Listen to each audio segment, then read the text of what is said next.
नमस्कार, स्वागत है आपका सोनी क्लासेज में। चलिए, आज का जो हमारा टॉपिक है वो है सीलिया, फ्लैजिला और माइक्रोविलाई के बारे में। इससे पहले कि हम आगे इसके बारे में हम आपको कुछ बताएं, पीछे का कुछ चीज़ रिवीजन करते हैं। हमने पढ़ लिया है कोशिका की रचना के बारे में, हमने पढ़ा है कोशिका की डिफिनीशन, कोशिका की परिभाषा, हमने पढ़ा है कोशिका की खोज के बारे में, हमने पढ़ा है कोशिकांग के बारे में, कोशिकांग के बारे में पढ़ा है। कोशिकांग में हमने देखा था कि कोशिका झिल्ली, कोशिका द्रव्य और केंद्रक, तीन चीज़ें मुख्य रूप से होती हैं, जिसमें कोशिका झिल्ली हमने पढ़ना शुरुआत किया था। और कोशिका झिल्ली में हमने सबसे पहला जो टॉपिक है वो पढ़ा प्लाज्मा झिल्ली के बारे में, यानी कि प्लाज्मा मेम्ब्रेन के बारे में। कोशिका झिल्ली यानी कि प्लाज्मा मेम्ब्रेन। प्लाज्मा मेम्ब्रेन जो होता है कोशिका का सबसे बाहरी आवरण होता है, जंतु कोशिका का सबसे बाहरी आवरण होता है। लेकिन पादप कोशिका का सबसे बाहरी आवरण कोशिका भित्ति है और उसके जस्ट बाद में क्या है, कोशिका झिल्ली है। जैसे कि ये हमारी कोशिका है, तो ये जो सबसे बाहर आप मतलब कि जिससे ये घिरा हुआ है यही क्या है, कोशिका झिल्ली है। एक सिंपल एग्जांपल से समझिए, आप एक बैलून लीजिए, आप क्या कीजिए, एक बैलून ले रहे हैं और इस बैलून में पानी डाल दीजिए। इस बैलून में क्या कर दीजिए, पानी डाल दीजिए। तो इस बैलून में पानी को होल्ड में यानी कि पकड़ के कौन रखने का काम कर रहा है, यह बैलून का जो बाहरी आवरण है यही ना पानी को होल्ड करता है, पकड़ के रखता है।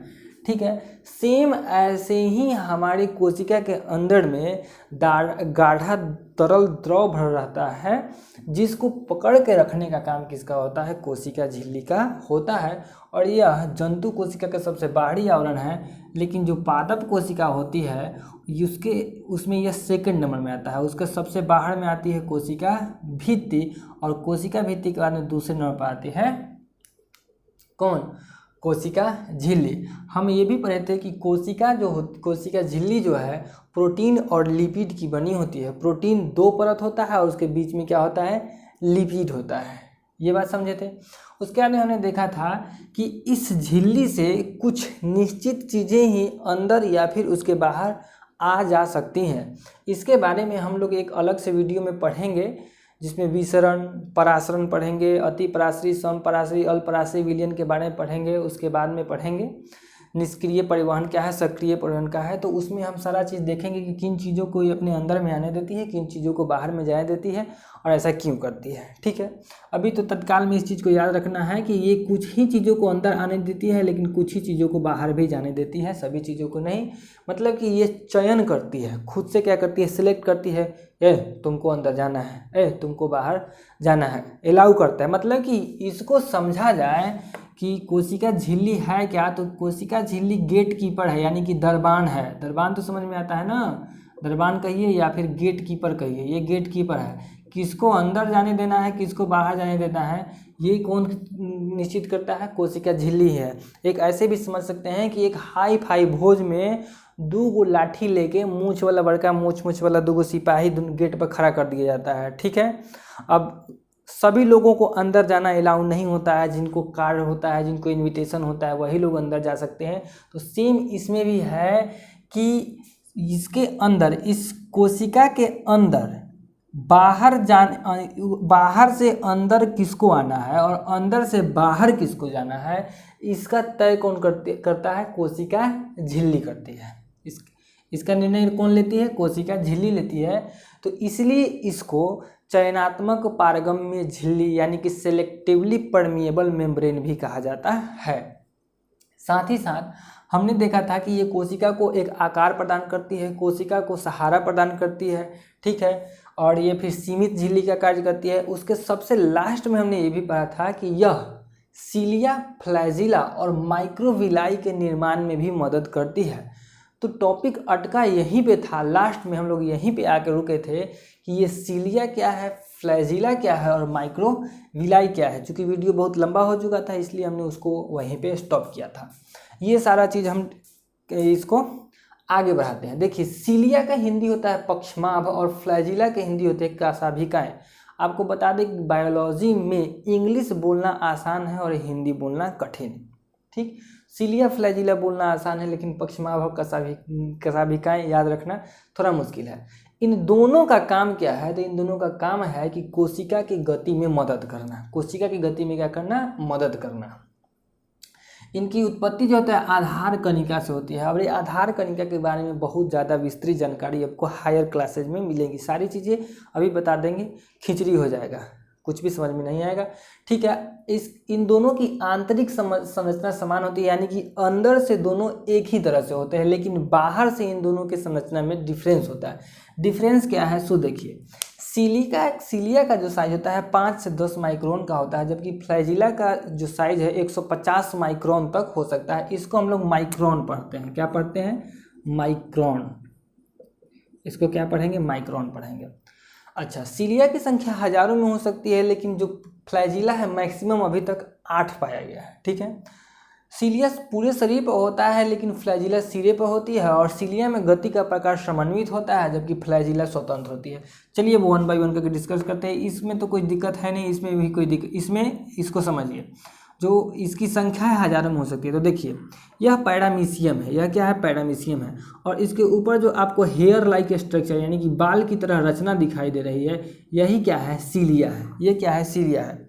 अब ये जो होता है, ये आप देख रहे हैं कि इसके पूरे शरीर पर है, लेकिन ये देखिए, ये क्लेमाइडोमोनास है। ये क्या है? क्लेमाइडोमोनास है। इसका जो इतना बड़ा पुछड़ी दिख रहा है, यही है फ्लैजिला। यही क्या है? फ्लैजिला है। कुछ फ्लैजिला बिना बाल के होते हैं, लेकिन कुछ फ्लैजिला के ऊपर बाल की तरह संरचना भी पाई जाती है, ठीक है। तो आप देख रहे हैं कि ये पूरे शरीर पर है। ये जो सिलिया है पूरे शरीर पर है, लेकिन फ्लैजिला क्या है? सिर्फ इसके सिरे पर है।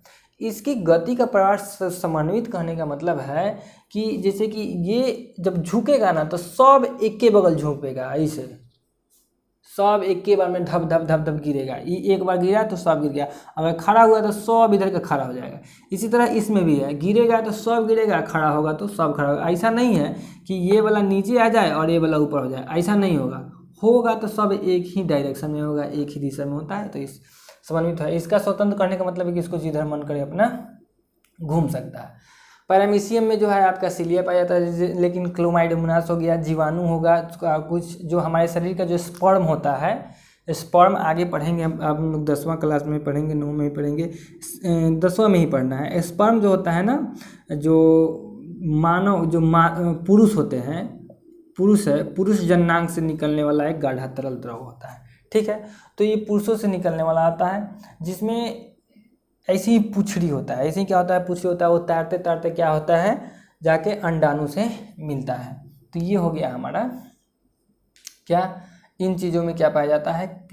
फ्लैजिला पाया जाता है। तो आप समझे होंगे कि सिलिया क्या है, फ्लैजिला क्या होगा, अच्छे से समझ में आ गया सारा चीज़।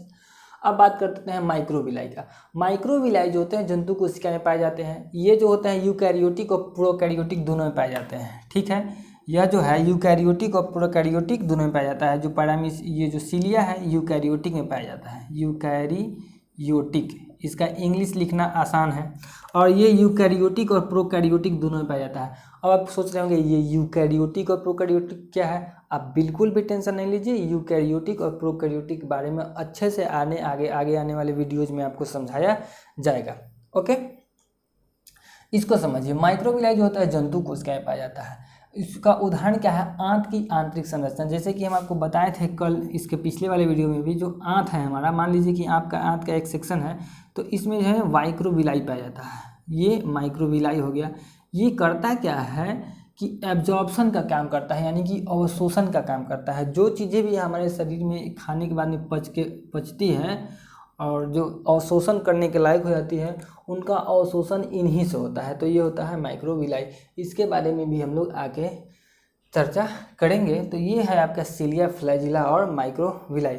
अब जब हम आगे के वीडियो में आएंगे, आपसे मिलेंगे, तब आपको बताएंगे कि इस कोशिका झिल्ली से हो करके कौन कौन सी क्रिया के द्वारा पदार्थ अंदर आते हैं या फिर अंदर से बाहर आते हैं। तत्काल में इस वीडियो के लिए इतना ही। मिलेंगे आपसे नेक्स्ट वीडियो में। अपना ख्याल रखिए, पढ़ते रहिए और इस वीडियो को बाकी बच्चों के साथ में भी शेयर करें, ठीक है। मिलते हैं आपसे नेक्स्ट वीडियो में।